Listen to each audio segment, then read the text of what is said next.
Alors, me voici de nouveau pour l'analyse d'une vidéo trouvée par hasard sur la chaîne YouTube, plus précisément une chaîne qui s'appelle Regardez ce qui est. Apparemment, ces deux personnes s'appellent Marion et Gérard. Je ne les connais absolument pas. C'est la première fois que je vois leur tête et c'est sorti dans mes recherches, dans les propositions de YouTube, en cherchant évidemment des informations, enfin des vidéos sur le Vedanta, la non-dualité, et ici une vidéo qui s'appelle Les étapes de la réalisation selon deux voies, et en fait ça va nous parler de la voie de la dévotion et celle de la connaissance. Pourquoi cette vidéo m'intéresse?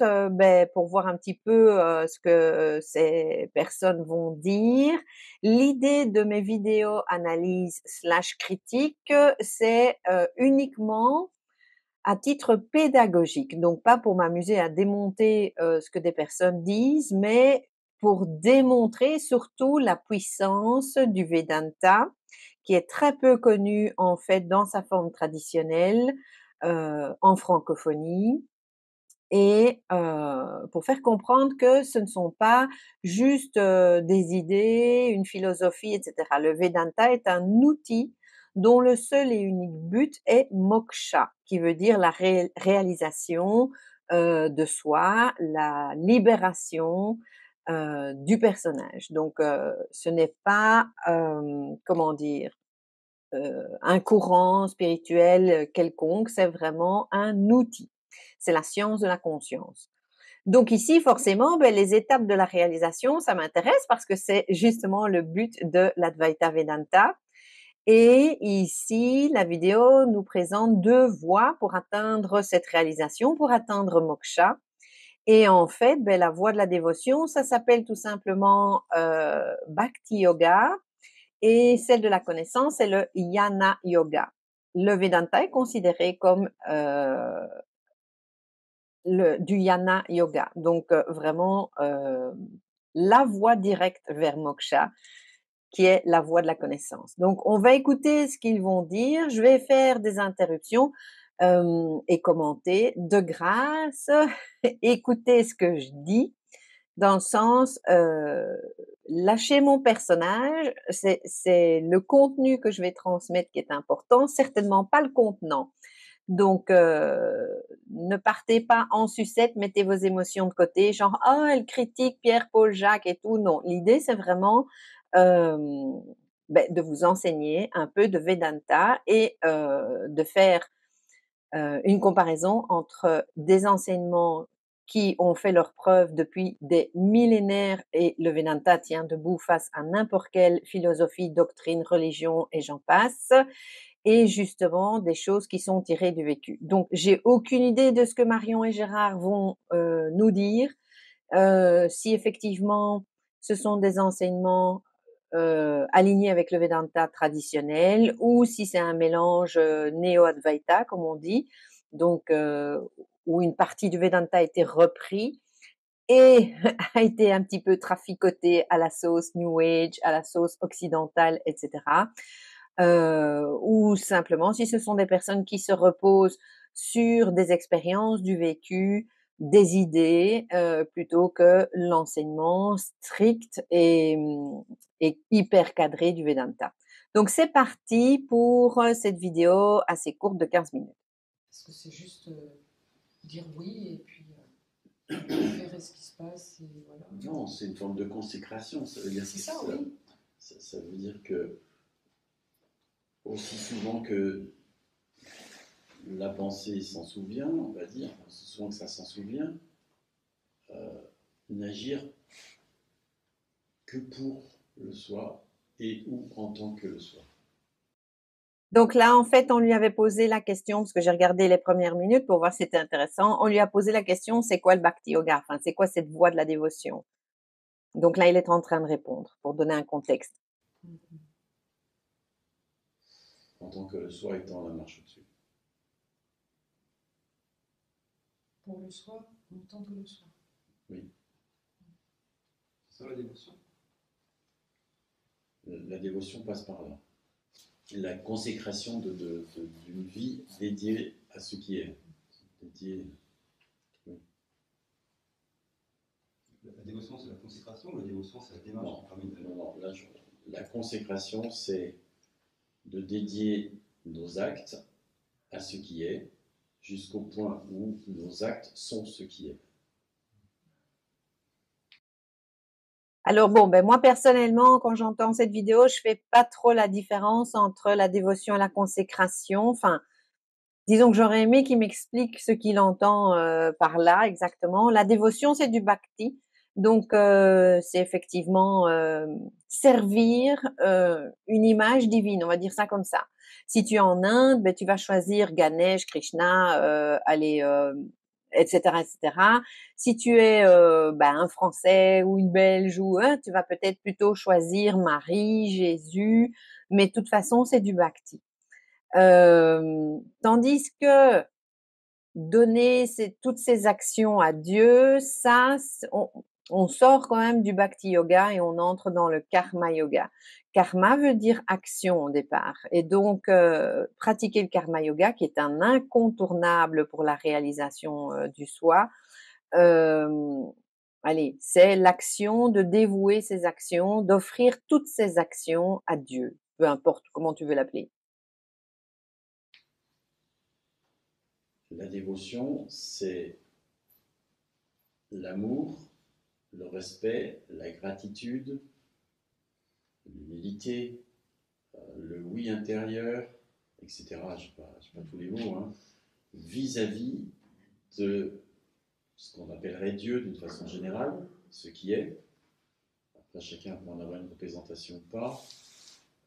L'enseignement, hein, vis-à-vis de ça aussi. Et au départ, ça commence avec une dualité. Il y a moi, et puis il y a l'enseignement, il y a moi, il y a le gourou, il y a moi, il y a Dieu, etc. Et rapidement, dans cette voie, il y a la connaissance intime que je suis en Dieu, que je vis en ce qui est, et puis la connaissance intime que ce qui est vit en moi, puis l'évidence qu'il n'est que cela. Là aussi, il y a des étapes, des paliers, je ne sais pas comment il faut appeler ça.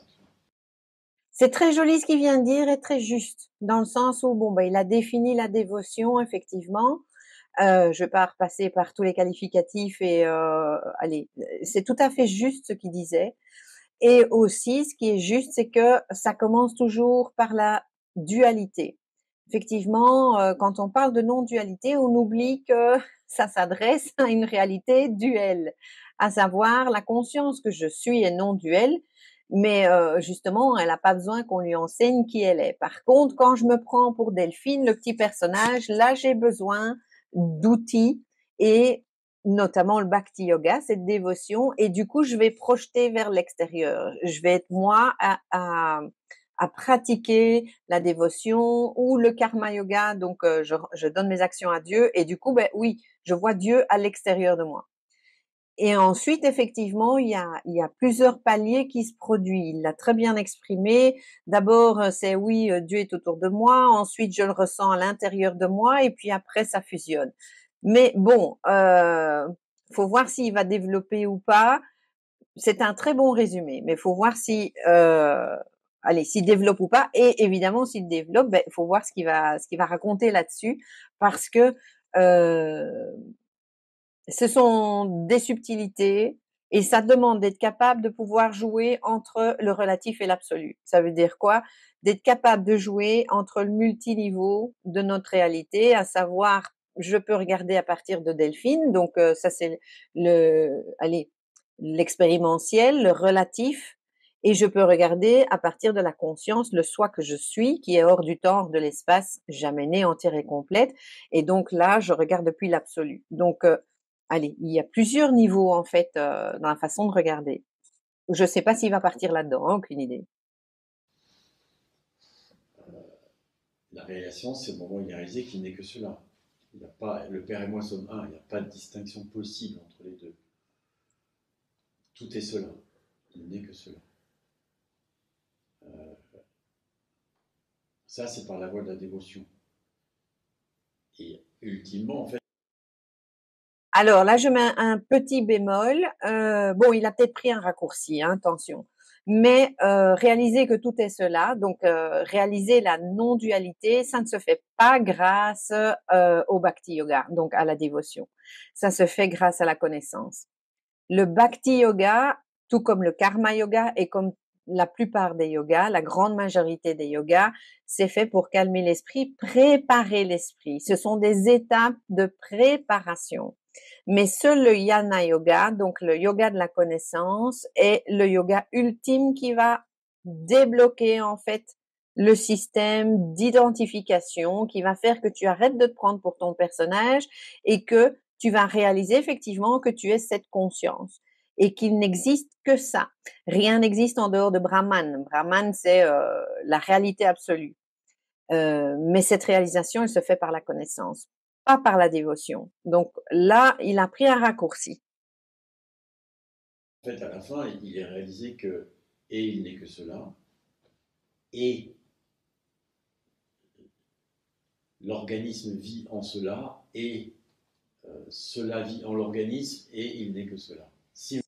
Tout ça est juste, hein, ce qu'il vient de dire. Cela, donc Brahman, la conscience, la réalité absolue vit à l'intérieur de moi, vit à l'extérieur de moi et rien n'existe en dehors d'elle. Ça, de nouveau, là on joue entre les niveaux en fait. Tout dépend à partir d'où on regarde. C'est très complexe en fait, hein. Et, et le problème quand c'est dit comme ça, si tu sais pas de quoi tu parles et si tu es nouveau dans la non-dualité, ton cerveau, ton mental va avoir du mal, ton intellect va avoir du mal à comprendre ça et risque de déformer complètement la vision non dualiste. Donc bon, ben je comprends, hein, c'est une vidéo de 15 minutes, donc forcément, moi je suis là de nouveau pour pour développer en fait la pédagogie du Vedanta et donc c'est tout ce qu'il vient de dire est très subtil, c'est juste, mais c'est dangereux de prendre des gros raccourcis parce que l'auditeur peut très très mal interpréter ce qui est dit. Simultanément, au départ c'est des étapes, et en fin de compte c'est la même chose. On peut tout dire à la fin. Parce que tout est vrai à un certain point de vue, puisqu'il n'est que cela. Tu vois, on parle de non-dualité, mais non-dualité, ça implique dualité. Donc il y a deux. Non, la non-dualité n'implique pas la dualité. De nouveau, il existe un personnage, un monde qui s'appelle Maya, etc. Et Ishvara, Dieu qui est aux commandes de ce monde, de cet univers. Et puis, il y a tous les personnages qu'il y a dedans, hein, Bibi, etc.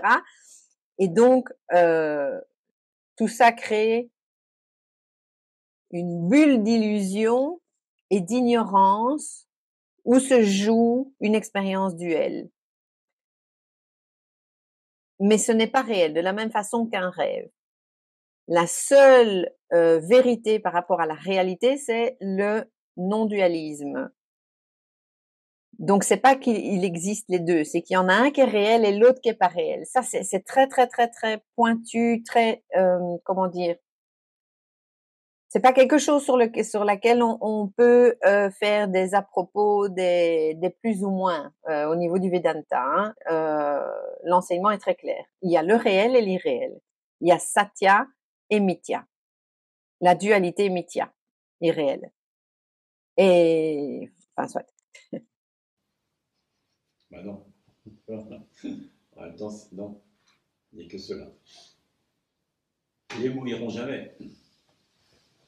Et on peut dire que toute la dualité est éphémère, qu'elle n'est pas définitivement réelle, ce qui est complètement exact, sauf qu'elle est complètement définitivement réelle, puisque c'est cela.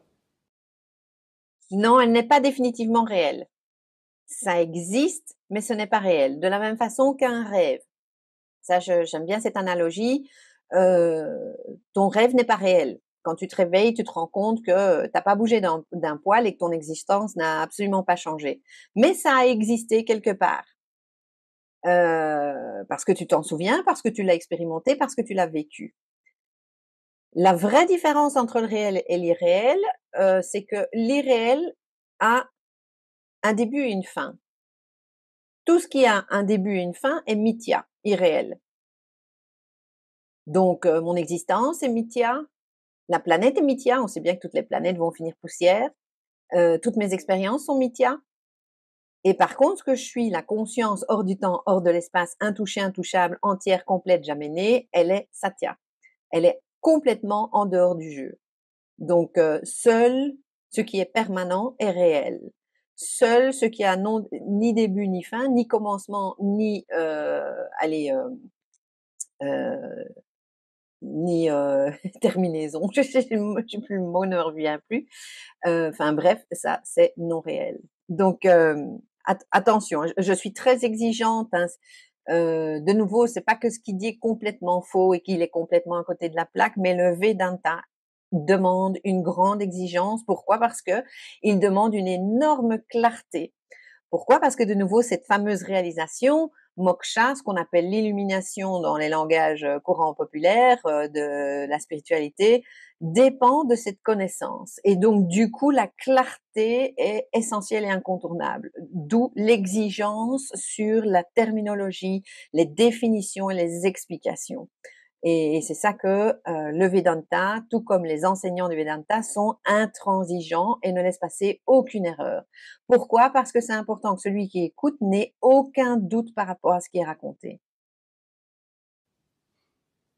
Toi, c'est le mental, il va bugger dans tous les sens. Parce que pour lui, c'est pas possible. Il peut pas avoir rien et tout à la fois. Ça peut pas ne pas être et être à la fois. Sauf qu'en réalité, c'est quand même comme ça. Non, de nouveau, le mental, il va pas bugger. Hein. Avec un bon enseignant védantin, il y a une méthode derrière qui, par palier, va démonter la construction et la vision qu'on a du monde, de la réalité, etc., jusqu'à ce que ça devienne effectivement extrêmement évident pour le mental. Donc non, il ne bug pas. Au contraire, la vérité se révèle à lui au fur et à mesure, tranquillement, en douceur. Donc voilà. Ce qui est se fiche pas mal de ce que peut raconter le mental. Vrai. Dans sa prétendue sagesse qui n'est que folie. Il y a quelque chose qui n'est pas d'être. Qui n'est pas. D'être. Qui n'est pas, faire me voir. On peut pas, je ne parlerai pas comme ça, parce que tout est l'être, tout est cela. Dans ce sens-là, il n'est pas possible que quoi que ce soit ne soit pas l'être. Mais il n'a pas un être propre. Il n'y a pas d'être propre. Nulle part. Là, c'est très juste ce qu'il dit, ce qu'il répond. Moi, personnellement, si cette personne m'avait posé la question, j'aurais déjà corrigé tout de suite sa question par rapport aux de nouveau définitions, parce qu'il demande l'être, mais l'être, attention, c'est quoi l'être? Comme je l'ai dit précédemment, rien n'existe en dehors de Brahman, la réalité absolue. Donc oui, tout ce qui existe est Brahman, que ce soit nous, les petites personnes, la planète, allez, même les choses inanimées, les rochers, l'ordinateur auquel je suis en train de parler en ce moment, etc., etc. Donc c'est important de définir l'être, s'il parle d'une personne, de Dieu, etc., ou s'il parle de Brahman, la réalité absolue, qui est aussi l'existence. Il faudrait revenir sur les mots corrects et les définitions correctes. Je dis si. Je ne te demande pas de me croire. Tu veux dire d'être particulier. Oui. L'être est universel en soi. Il n'y a qu'un seul être. Oui. Il n'y en a pas deux.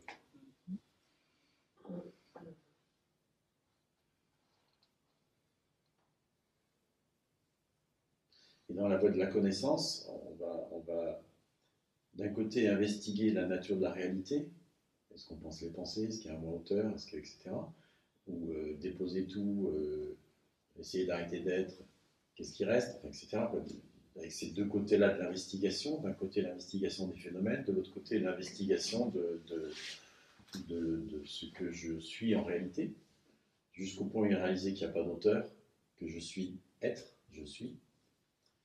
Et puis ensuite, il y a une seconde marche dans notre jargon à nous qui est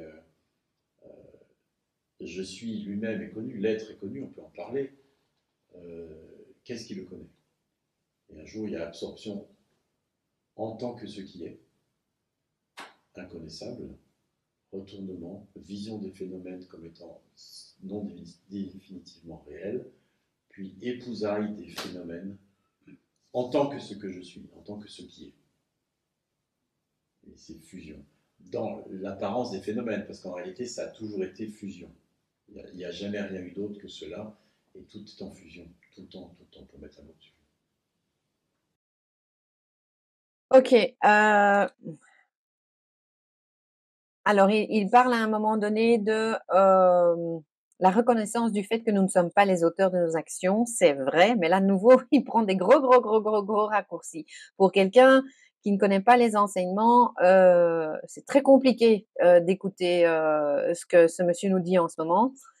Et c'est ça que ça peut donner beaucoup de confusion et de questionnement par rapport aux auditeurs. Découvrir que nous ne sommes pas l'auteur de nos actions, ça demande beaucoup de pratique et ça demande du karma yoga. C'est exactement ce que démontre le karma yoga. C'est dommage qu'il ne l'exprime pas parce que bon, il parle du bhakti et du yana, hein, la dévotion et la connaissance, mais le karma yoga, c'est vraiment ce qui va démonter en fait le fait que nous ne sommes pas l'auteur de nos actions, que c'est vraiment Ishvara, donc Dieu, l'univers, etc., qui passe à travers nous. Ensuite, il parle de fusion. J'aime pas trop son terme. De nouveau, hein, je comprends où il veut en venir. Et, et ce qui me fait dire que peut-être il n'a pas étudié à fond le Vedanta parce que le vocabulaire est toujours, allez, son vocabulaire est toujours très borderline. on, il prête un peu à confusion. Donc, je ne sais pas s'il a étudié à fond les enseignements védantais, on peut les appeler tous les deux, mais en tout cas, je dirais pas qu'il y a fusion. Au contraire, ce qui se passe, c'est qu'on réalise que nous avons toujours été cela, cette conscience. Nous avons toujours été le soi.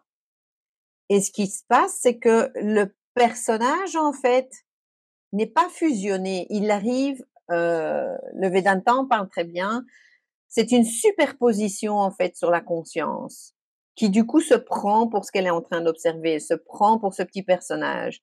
Et donc, c'est comme un voile que le Vedanta va lever pour pas pour qu'il ne reste que le soi, parce qu'il y aura toujours le personnage. C'est pas parce que j'ai atteint moksha que je suis réalisée, illuminée, pour parler dans le langage populaire.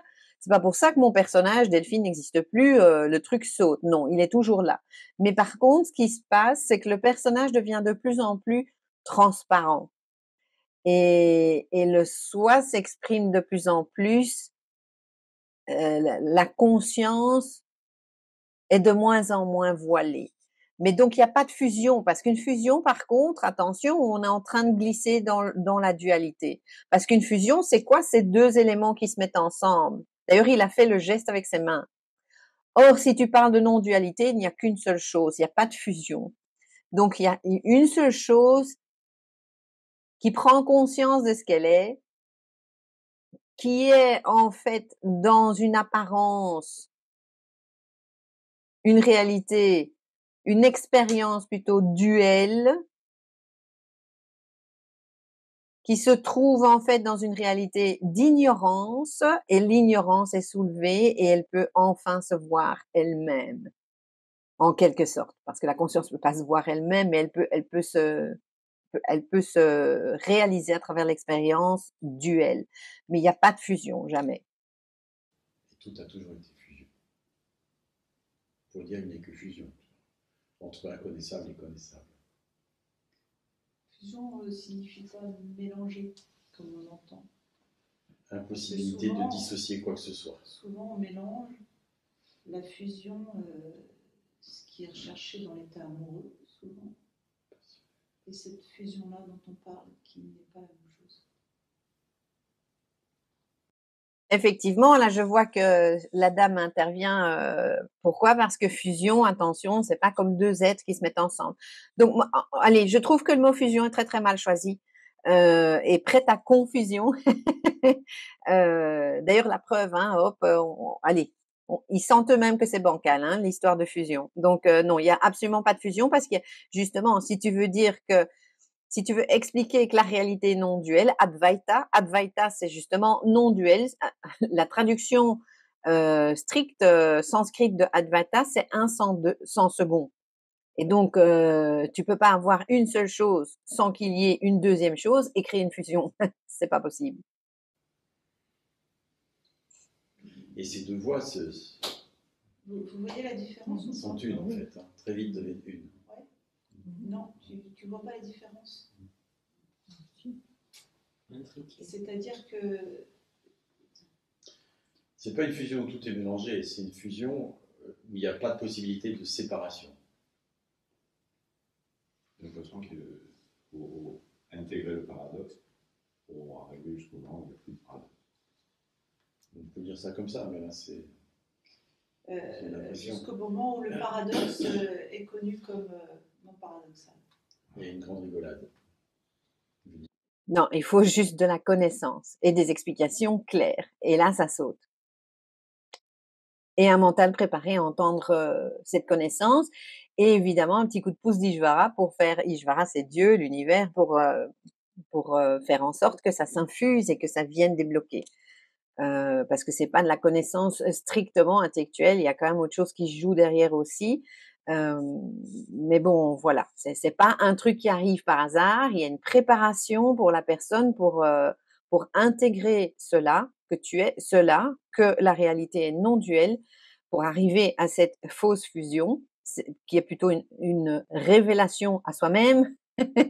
On réalise qu'on a toujours été ça.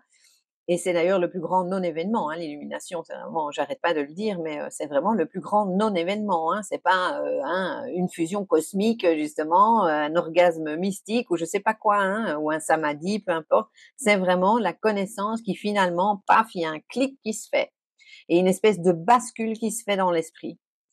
Et tout d'un coup, tout devient clair, sensé. Mais pour ça, il faut un esprit préparé. Et pour ça, on utilise les yogas. Bhakti yoga, karma yoga. Bref, je me répète en boucle, hein, mais c'est important et tellement ici, on est vraiment en train de glisser vers quelque chose d'incorrect, dans le sens où pas suffisamment précis. Et la preuve, hein, la personne est confuse, la personne qui interroge, ça y est, est larguée. Ou d'une extrême beauté, dirait Marion. Ou l'amour pur. Chacun va y rentrer par un canal, tu vois. Par une porte plus, une facette de ce qui est. Juste le maintenant.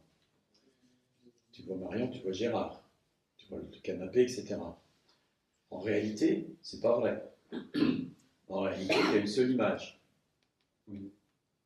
Il n'y a pas de séparation en réalité. Même les contours ne sont pas réels. Il y a des limites de couleur, on pourrait dire, d'un point de vue juste si physiologique. Tu défocalises, si tu mets pas de focale. Il y a juste un fond unifié. Alors, j'ai eu une petite coupure, donc on reprend. Allez, ça venait de parler de la délocalisation du regard. J'aime bien cette entrée en matière, cette façon de parler aussi de ce détachement entre la conscience que je suis et le personnage que j'observe, mon personnage, qui en sanskrit est le jiva. C'est très intéressant. Bon, par contre, j'ai un peu de mal à comprendre ce qu'ils étaient en train d'expliquer. On va poursuivre la vidéo. Un champ perceptif, ouais. Sans distinction, où rien n'est distinct. Enfin, il y a des taches de couleur, on pourrait dire. On pourrait dire qu'il n'y a qu'un seul champ perceptif, une sorte de fusion. Il y a un seul instant. Mais Marion et Gérard ne sont pas mélangés. Alors oui, bon, c'est bien ce que je pensais, c'est un petit peu bancal de nouveau dans les définitions, dans la façon d'expliquer. C'est aussi une approche qu'on utilise parfois en Vedanta. Quand on cherche à faire comprendre que cette réalité est perçue n'existe que dans la conscience, pardon. Ça veut dire quoi? Tout ce que je le perçois dans mon corps subtil. Mon corps subtil, c'est un ensemble composé de la mémoire, l'ego, le mental et l'intellect. Tout est perçu ici dans ma tête, en gros, et nulle part ailleurs. C'est pour ça que tout existe depuis là et non à l'extérieur de moi, comme je le pense. Et comme ce corps subtil est un reflet de la conscience, ben forcément, c'est dans la conscience que je suis que ça se passe. Toute mon expérience de vie, les gens, les objets, les événements, etc., les émotions, tout ce que tu veux, et donc toutes ces perceptions aussi à l'extérieur, matériel, en fait, n'existent que dans ma tête. L'idée, c'est ça. Mais bon, je vais pas m'élargir là-dessus parce que c'est très complexe et ça demande vraiment, on pourrait faire une vidéo de plusieurs heures rien que là-dessus pour démontrer, par exemple, je te montre ma main, est-ce qu'elle est là sur l'écran devant toi ou est-ce que c'est une image projetée dans ton corps subtil? Donc, de nouveau, ce qu'ils disent n'est pas faux, mais ça manque cruellement d'enseignements concrets, clairs, parce que sinon, ben voilà, on comprend pas et ça met beaucoup de confusion dans les gens. Et puis on arrive à des gros résumés. Tu es cela, rien n'existe en dehors de cela. Oui, mais du coup les gens, ça va pas faire tilt. Oh, s'ils sont pires que moi maintenant.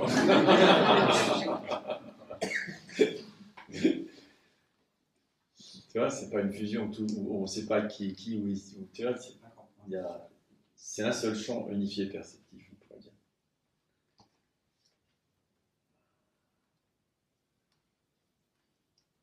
C'est une façon d'y aller, parce que lorsque le mental cesse de séparer les choses les unes des autres, il n'y a qu'un champ unifié perceptif, il n'y a pas deux. C'est le mental. Ah, je vois que ça bug de nouveau. J'ai des problèmes d'internet. Je vais peut-être arrêter là la vidéo parce que si ça doit continuer comme ça, ça va être compliqué. Mais de nouveau, pour reprendre les dernières paroles qu'il vient de dire, non, l'expérience continue à être duelle. Hein. C'est pas parce que tu comprends que tout se passe dans ton corps subtil que tout d'un coup tu n'expérimentes plus les objets séparés de toi. Non, non, l'expérience duelle continue. Mais la compréhension de la non-dualité s'installe et devient extrêmement claire. Bon, ben j'abandonne. j'abandonne. Je vais arrêter le partage. Tac, voilà. Si ça fonctionne. Si ça fonctionne. Désolée. Bon, ben je vais en rester là pour cette vidéo. De toute façon, j'ai déjà transmis énormément d'informations. À quoi ça sert pour les auditeurs? À vraiment faire la différence entre le Vedanta, qui est un enseignement, une méthode, la science de la conscience. Ce sont des lois, donc des vérités avec des grands V, de la même façon que les mathématiques n'ont pas été découvertes, mais révélées. Le Vedanta est une révélation sur la nature de l'existence. Donc, c'est pas une énième philosophie, doctrine, religion, etc. Ça explique très concrètement la nature de la réalité, que ce soit à partir du petit personnage, mon Jiva, enfin le Jiva, et ou à partir de la réalité absolue qui est Brahman. Donc voilà, j'espère que ce passage, cet extrait te sera utile. Et si tu as des questions, n'hésite pas à commenter sous la vidéo. Je réponds toujours avec plaisir. À bientôt.